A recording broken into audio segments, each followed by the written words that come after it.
बिस्मिल्लाहिर्रहमानिर्रहीम। अस्सलाम वालेकुम नादरीन, आप यूट्यूब चैनल देख रहे हैं, मैं इमरान खान हूं। नादरीन, ये सबसे बड़ी खबर है और बहुत इंपॉर्टेंट खबर है। अभी थोड़ी देर पहले ये अमरीकी अखबारात के अंदर छपी है और ये एक बड़ी डेवलपमेंट है। इसका दुनिया पे असर पड़ेगा क्योंकि इससे पहले जब भी ऐसा हुआ अमेरिका ने कुछ ना कुछ बड़ा किया है। अमरीकी गवर्नमेंट ने फौरी तौर पे पूरी दुनिया में मौजूद अमरीकी जर्नल्स और एडमिरल्स को अमेरिका में तलब कर दिया है। ये अनयूजुअल है और इनको हंगामी तौर पे तलब किया गया है। आप तमाम अमरीकी अखबारात उठा लें। सबसे पहले ये खबर जो है वॉशिंगटन पोस्ट ने दी है। मेरे पास यहाँ पे ये खबर मौजूद है मिलिट्री टाइम्स में। दीगर बहुत सारे जो अमरीकी अखबारात हैं, जरीदे हैं, उन सब के अंदर ये खबर छप चुकी है कि अमेरिका ने इमीडिएटली अपने 800 जर्नल्स और एडमिरल्स को, ये लगभग 800 से ज्यादा हैं मिलिट्री जर्नल्स और एडमिरल्स जो पूरी दुनिया के अंदर फैले हुए हैं। ये दुनिया के दर्जनों ममालिक में अलग अलग टाइम जोन्स के अंदर ये लोग बैठे हुए हैं। एशिया में है, अफ्रीका में है, यूरोप में है, जहां जहां दुनिया में बैठे हुए हैं। इन तमाम जर्नल्स को और एडमिरल्स को, चाहे वो बहरी बेड़ों में है, चाहे वो जमीन के ऊपर हैं या अमरीकी फौजी अड्डों पे हैं, ये जहां जहां पे ये लोग मौजूद हैं दिफाई नुक्ता नजर से, चाहे इनका ताल्लुक ऑपरेशनल फोर्सेस से है, चाहे ये नेवी के हैं, चाहे एयरफोर्स के हैं, या इनका ताल्लुक जो है वो इंटेलिजेंस से है, इन सबको अमेरिका में कॉल किया गया है। इससे पहले जब जब ये हुआ इसके असरात दुनिया के ऊपर पड़े हैं। मैं थोड़ा सा आपको याद दिला देता हूं ताकि, क्योंकि हमारी याददाश्त जो है वो इतनी अच्छी नहीं है। मैं आपको याद दिलाता हूं कि माजी में जब ये हुआ तो फिर क्या हुआ। ये माजी करीब की बात बताता हूं। ये जनाब जितने भी जनरल्स हैं और एडमिरल्स हैं, इनको हंगामी तौर पर बुलाया गया है। ये आम बात नहीं है। माजी में ये 3 मरतबा में जो करीबी तारीख है वो ये बताती है। एक ये 1962 में जब क्यूबन मिसाइल बहरान था तब इनको बुलाया गया था और उसके बाद जो है वो एक बहुत बड़ा मसला इशू पैदा हो गया था जिसको रिजॉल्व किया अमेरिकन ने। फिर 2001 में 9/11, उस वक्त रम्सफील्ड ने फौजी सरबराहों से मुलाकात की थी हंगामी तौर पे और उसके बाद आपने देखा कि दुनिया फिर किस तरफ गई। 2003 में इराक जंग थी, उसकी प्लानिंग के ऊपर मीटिंग के हवाले से और सद्दाम रजीम के खात्मे के हवाले से ये किया गया था, हमने वो भी देखा। और अब उसी नौयत की एक हंगामी मुलाकात जो है वो अब की जाएगी। इसमें जो सेक्रेटरी डिफेंस हैं अमेरिका के, पीट हेग्सेट, उन्होंने समन किया है तमाम टॉप ऑफिशियल्स को। ये बैठेंगे। अब ये क्या करने जा रहे हैं इसके बारे में आप कुछ नहीं कह सकते। अब जो डोनाल्ड ट्रंप की हुकूमत है उन्होंने ये भी तय किया था इक्तदार में आने से पहले डोनाल्ड ट्रंप ने कि वो फौज की जो एक तरीकाकार है उसको बदल देंगे। उन्होंने कुछ चीजों के नाम भी बदले हैं और वो ये भी कहते रहे कि हम फौज को थोड़ा कम भी करेंगे, हम क्वालिटी पे जाएंगे, क्वांटिटी के बजाय। वो इस तरह की चीजें वो करते रहे और वो अपनी पॉलिसीज लाना चाहते हैं। लेकिन क्या उनको लाने के लिए इस लेवल पे इतनी बड़ी मीटिंग बुलाने की जरूरत है? देखें, हाल ही में अमेरिका की आपको देखना पड़ेगा तरजीहात क्या है। नंबर 1, वो अफगानिस्तान से वापस लेना चाहते हैं बगराम एयरबेस। नंबर 2, अमेरिका परेशान है चाइना की बढ़ती हुई मईशत से। चाइना का जो माशी असर रसूख है वो पूरे एशिया और यूरोप में फैल चुका है। अफ्रीका के मिनरल्स के ऊपर चाइना कंट्रोल करता है बहुत बड़े पैमाने पे।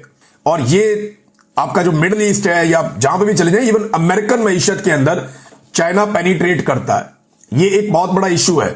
चीन के साथ एक सर्द जंग अमेरिका की चल रही है, जैसे एक दौर में रशिया के साथ अमेरिका की सर्द जंग चलती थी।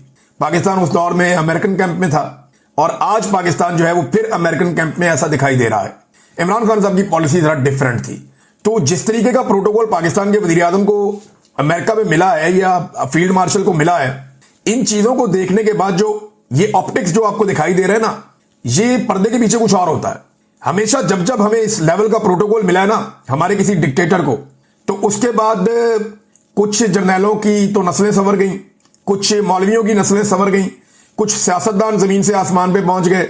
लेकिन पाकिस्तानी कौम ने हर ऐसी मुलाकात की कीमत दहाइयों तक चुकाई है। ये मैं आपको बिल्कुल कैटेगोरिकली कह रहा हूं क्योंकि अभी तक कोई चीज हमारे सामने एलामिया की सूरत में नहीं है। लोग सवालात उठा रहे हैं, लेकिन अमेरिकन की ये एक बहुत बड़ी मीटिंग है और ये बड़ी डेवलपमेंट है। पूरी दुनिया में चेमगोइयां हो रही हैं और मजे की बात यह है कि कोई भी अखबार, कोई भी जरीदा अभी तक ये नहीं बता रहा कि ये मुलाकात हो किस लिए रही है, बल्कि सारे अंदाजे लगा रहे हैं।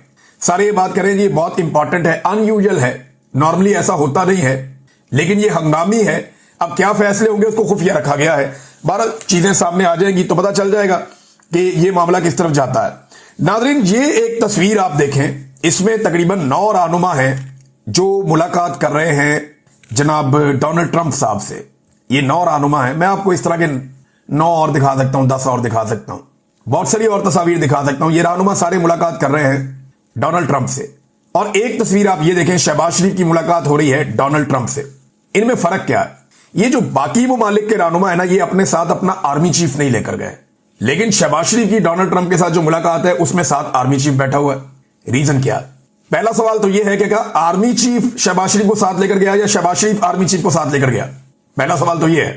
تو سادہ جواب یہ ہے کہ پاکستان کا اقتدار جو ہے اس کے اوپر کنٹرول آرمی چیف کا ہے, شہباز شریف کا نہیں ہے. تو آرمی چیف شہباز شریف کو ساتھ لے کر گیا, یہ کہنے میں ذرا زیادہ آسان لگتا ہے اور یہ کھوپڑی میں گھستا بھی ہے. یہ بات سمجھ بھی آتی ہے کیونکہ شہباز شریف صاحب کی تو یہ اوقات ہے نہیں پاکستان میں, اور امریکن یہ جانتے ہیں. پھر امریکن پروٹوکولز کیا اس بات کی اجازت دیتے ہیں کہ کوئی ملک کا سربراہ آ کے بیٹھے اور ساتھ اس کا آرمی چیف بیٹھ جائے؟ بھئی کیا ڈونلڈ ٹرمپ اپنے ساتھ اپنے جرنیل کو بٹھائے گا اس طرح ملاقاتوں کے لیے عالمی رہنماؤں سے کہ چین کا صدر ملنے آیا, ڈونلڈ ٹرمپ اپنا جرنیل ساتھ بٹھا لے؟ یہ الوجیکل لگتا ہے نا, اور یہ عجیب بھی لگتا ہے. لیکن امریکہ نے یہ الاؤ کیا پاکستان کو, اور یہ ایک الگ اور منفرد ملاقات تھی. اس سے پہلے جب ڈکٹیٹر ملے امریکنز کو, انہیں پروٹوکول ملے تو اس کی قیمت پاکستان نے چکائی. یہ میں نے آپ کو پہلے بتا دیا. اب یہ پروٹوکول اس کی قیمتوں میں دینی پڑے گی. پہلے ہم سر جنگ میں امریکہ کے ساتھ تھے, قیمت ہم نے چکائی. افغان وار میں, دہشت گردی کے خلاف جنگ میں, اور نہ جانے کن کن چیزوں کا ہم حصہ بنے ہیں ماضی میں. لوگ تو امیر ہو گئے, ایلیٹ, جرنیل, مولوی, سیاستدان, اور عوام نے دہائیوں تک قیمت چکائی اور آج تک قیمت چکا رہے ہیں ان چیزوں کی. اب امریکہ کو پاکستان سے چاہیے کیا؟ یہ ہے سب سے امپورٹنٹ سوال. یہ سارے لوگ جاننا چاہتے ہیں. بلکہ شیریں مزاری صاحبہ نے ابھی ایک ٹویٹ کیا, اور یہ جو خارجی معاملات ہیں ان کے اوپر ان کی کافی گرپ بھی ہے. تو وہ یہ کہتی ہیں کہ انہوں نے بھی وہی سوال اٹھایا. یہ جو خاتون وفد کے ساتھ گئی ہیں, اس حوالے سے انہوں نے بھی سوال اٹھایا کہ بھئی یہ کیا چل رہا ہے, کون لے کر گیا ہے, حکومت اس کے اوپر جواب دے. کیا آپ ابراہم اکارڈ پہ دستخط کرنے جا رہے ہیں؟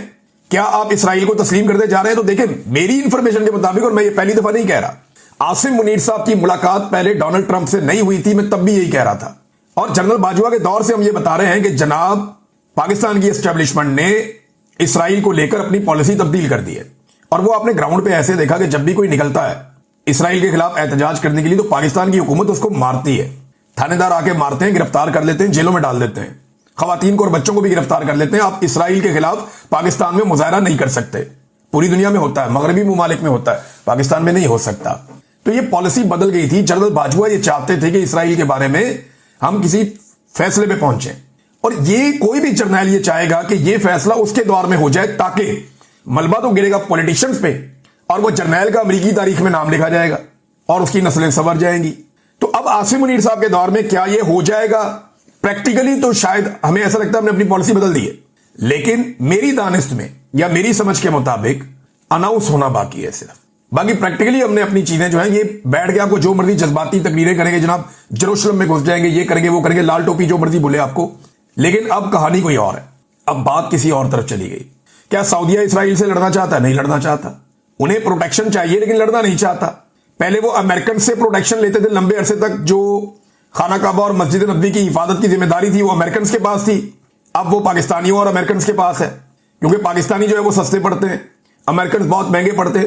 صاف بات یہ ہے نا, بلا وجہ بات کو ادھر ادھر گھمانے کی ضرورت ہی نہیں ہے, سادی سادی بات ہے. اور امریکن اس کے اوپر راضی ہیں. ممکن ہی نہیں ہے کہ امریکہ کی اور اسرائیل کی مرضی کے بغیر, اور یہ میں نہیں کہہ رہا, بہت سارے لوگ لگاتار لکھ رہے ہیں کہ امریکہ اور اسرائیل کی مرضی کے بغیر پاکستان اور سعودی عرب معاہدہ نہیں کر سکتے, خاص طور پہ امریکہ کی مرضی کے بغیر. اب امریکہ کو چاہیے کیا؟ دیکھیں, افغانستان میں اس کے انٹرسٹ ہیں, اور ڈونلڈ ٹرمپ ایک اگریسو موڈ میں لگتے ہیں, اور پاکستان کو وہ پروٹوکول مل رہا ہے جو اور دنیا میں کسی کو ایسے نہیں مل رہا. اس کا مطلب ہے اس خطے میں امریکہ کوئی نہ کوئی ایڈونچر آنے والے وقت میں کرے گا یا کروائے گا. ہوگا کیا یہ ہمیں جلدی پتہ چل جائے گا. لیکن اسد کیسر صاحب نے ایک بات کلیئر کی ہے. دیکھیں, اسد کیسر صاحب کو آپ کچھ بھی سمجھیں, وہ پاکستان تحریک انصاف کے ایک عمران خان صاحب کے پرانے ساتھیوں میں سے اسپیکر قومی اسمبلی رہے. لیکن ایک بات میں جانتا ہوں کہ اسد کیسر صاحب کے افغانستان میں تعلقات اچھے ہیں. افغانستان کی حکومت پاکستان میں جن لوگوں کے ساتھ بات چیت کرنے میں دلچسپی رکھتی ہے وہ مولانا فضل الرحمان نہیں ہے, وہ کوئی بلاول زرداری نہیں ہے, وہ نہ تو شہباز شریف ہے. ہاں, یہاں پہ کچھ لوگ ایسے ہیں پی ایم ایل این میں جن سے افغان حکومت بات کر سکتی ہے. اسی طرح پی ٹی آئی کے اندر جن لوگوں کے ساتھ افغان حکومت بہت کمفرٹیبل ہو جائے گی, ان میں ایک असद कैसर हैं। अब असद कैसर के पास जरूर कोई इंफॉर्मेशन है, क्योंकि उन्होंने 27 तारीख के जलसे के हवाले से बात करते हुए इस मामले को छेड़ा है। असद कैसर कहते हैं, और यह बात उन्होंने वाजे की है, कि अफगानिस्तान पर जंग मुसल्लत नहीं करने देंगे, किसी सूरत खून खराबा नहीं होने देंगे। अगर कोई अफगानिस्तान से जंग शुरू करने जा रहा है तो हम सियासी जमातें और अवाम इस जंग में शामिल नहीं होंगे। ये बहुत इंपॉर्टेंट है।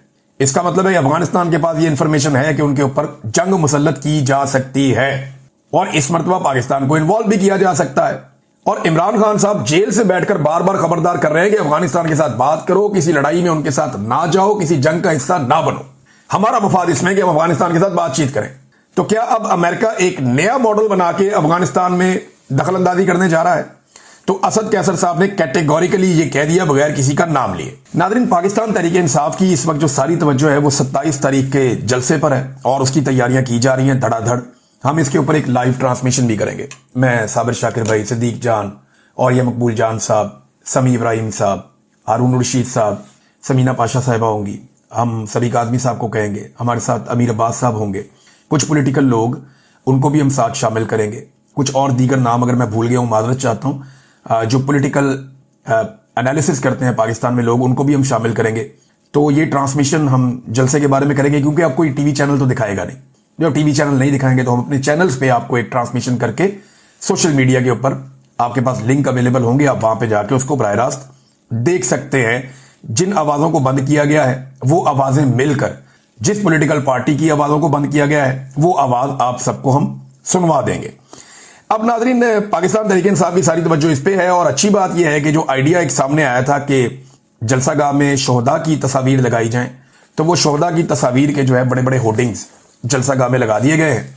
इमरान खान साहब का इस हवाले से एक स्टेटमेंट भी आया है। ये स्टेटमेंट मैं आपके सामने रख देता हूं। ये एक मुख्तसर स्टेटमेंट है उनका। उन्होंने कहा कि 27 सितंबर को पेशावर जलसा जमहूरियत की बहाली और कानून की बालादस्ती के साथ साथ खैबर पख्तूनख्वा के अमन और इंसानी हुकूक की तकरीम बहाल करने के लिए होगा। मैं कैदोबंद की सऊबतें इसलिए झेल रहा हूं ताकि मेरी कौम को हकीकी आज़ादी मिल सके। मुल्क भर से शहरी हफ्ते के दिन पेशावर जलसे में शिरकत करें और जुल्म के खिलाफ ऐलान बगावत करें।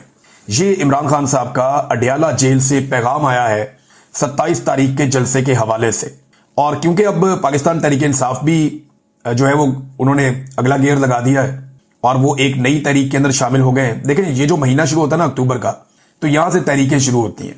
वैसे तो अगस्त के अंदर मोमेंटम बनना शुरू होता है, सितंबर के महीने में होता है, और फिर अक्टूबर, नवंबर, दिसंबर, जनवरी, फरवरी, मार्च, अप्रैल, ये 6-6.5 महीने जो होते हैं ये तहरीकों के महीने हैं पाकिस्तान में। और इमरान खान साहब जैसा बंदा जो अवाम की बहुत सारी सपोर्ट इस वक्त रखता है, यानी ऐसी सपोर्ट तो हमने माजी में किसी के साथ नहीं देखी, इतनी सारी सपोर्ट के साथ इमरान खान जैसा एक पॉलिटिकल फिगर, क्या वो आराम से बैठेगा या बैठने देगा? तो ऐसा नहीं लगता कि अगले 6 महीने में इमरान खान साहब इन्हें सुख का सांस लेने देंगे। एक जाली खबर चलवाई गई क्योंकि हुकूमत अब चीजों को कंट्रोल कर नहीं पा रही, एस्टेब्लिशमेंट के भी हाथ पांव फूले हुए हैं। तो ये हेडलाइन मैंने देखी और जियो के ऊपर चल रही थी, जनाब कि अवामी एक्शन कमेटी कश्मीर से मुज़ाकरात कामयाब हो गए और उनके मुतालबात कोई हो गए और ये वो मामला और एहतजाज खत्म हो गया। नहीं जी, झूठी खबर है।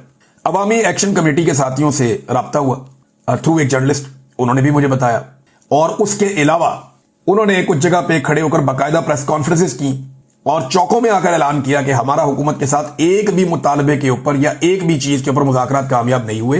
हुकूमत धोखा दे रही है, जाली खबरें चला रही है।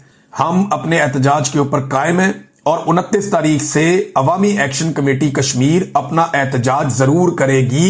ये हुकूमती प्रोपेगेंडा है और ये झूठी खबर है, आप इसके ऊपर कान ना धरें। तो पाकिस्तान का मीडिया जो है वो ऐसा लगता है कि अब खबरें देने की बजाय एस्टेब्लिशमेंट की प्रॉक्सी के तौर पे काम कर रहा है। पहले भी हम एस्टेब्लिशमेंट की बात मान लेते थे मीडिया वाले, लेकिन कोई जायज बात मान लेते थे। अब तो जायज और नाजायज सारी बातें ही मीडिया को माननी पड़ती हैं और प्रोपेगेंडे का हिस्सा बनना पड़ता है, जिसका हिस्सा नहीं बनना चाहिए। अवाम की तवज्जो हटाने के लिए इनकी कार्रवाइयां आप चेक करें कि पीपल्स पार्टी और नून लीग ने नूरा कुश्ती शुरू कर दी है।